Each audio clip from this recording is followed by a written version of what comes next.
Wait, you know what? I have actually like a really sentimental thing. So this is definitely the most sentimental piece of anything I have probably in terms of fashion.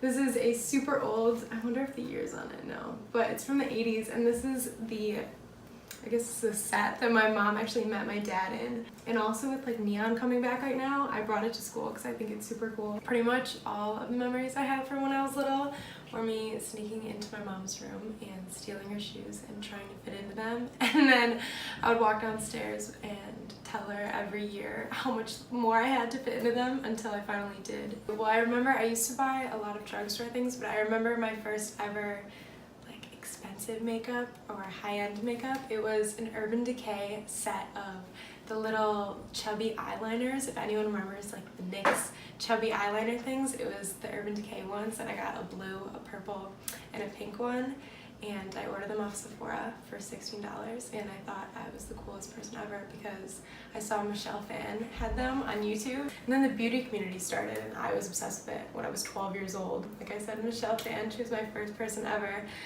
And I would be home recreating her Lady Gaga crazy makeup looks, and my mom thought I was crazy. And I would make all these videos my whole life since I was 12 years old, and I never would put them anywhere because I was so scared.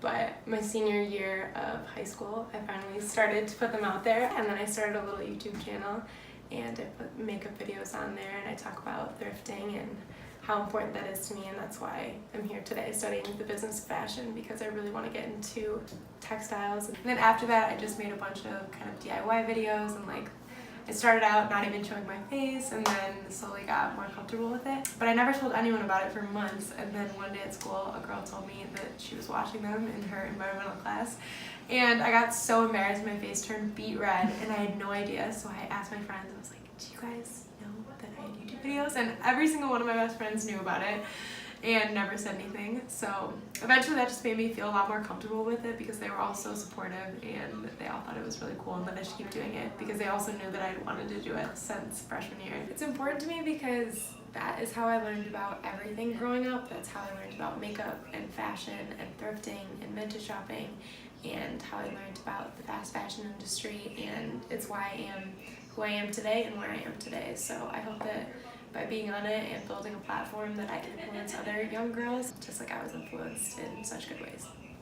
So I found out about fast fashion and how terrible that industry is probably my sophomore year of high school. Fashion is the second most polluting industry in the world, which I was mind blown by, right next to oil, which is insane, and I would never think that. So I started thrifting, and I started researching vintage shopping and why it's so important and why recycling clothing is so good to do instead of buying fast fashion. And first of all, it's so much cheaper, and you can get a vintage look with not as much money. For example, this shirt was from Goodwill, but I feel like accessories can really make the biggest difference, and what you pair things with really matters. So you could have a $2 t-shirt, but if you wear it with a cute pair of mom jeans and a belt and some nice hoops, you look like you got it at the mall. It makes it look so much better when you upcycle it and you can cut it really cool, and that's a huge trend right now, everything distressed and cut and cropped. So that's a big thing I do for thrifting. And as far as making different home decor pieces, it's so much cheaper, and you get exactly what you want at half the price. I always really liked fashion, but I never thought it would be a career choice for me, and that's why I'm here studying fashion in New York, because I realized that after I started thrifting and really looking into the industry and how corrupt it was and how much pollution it's causing, that I really wanted to do something to change that. So now I'm studying textiles, and hopefully one day I'll be working in the industry developing them and developing ways to make it less polluting and less water intensive, and developing different ways to dye things. So yeah, that's what I'm doing here, and hopefully with my YouTube I can educate people about that and kind of show people ways to thrift and vintage shop. So I think my dream career definitely involves getting into the fabric industry and developing different ways of developing fabrics and the processes that it takes to make them and make clothes.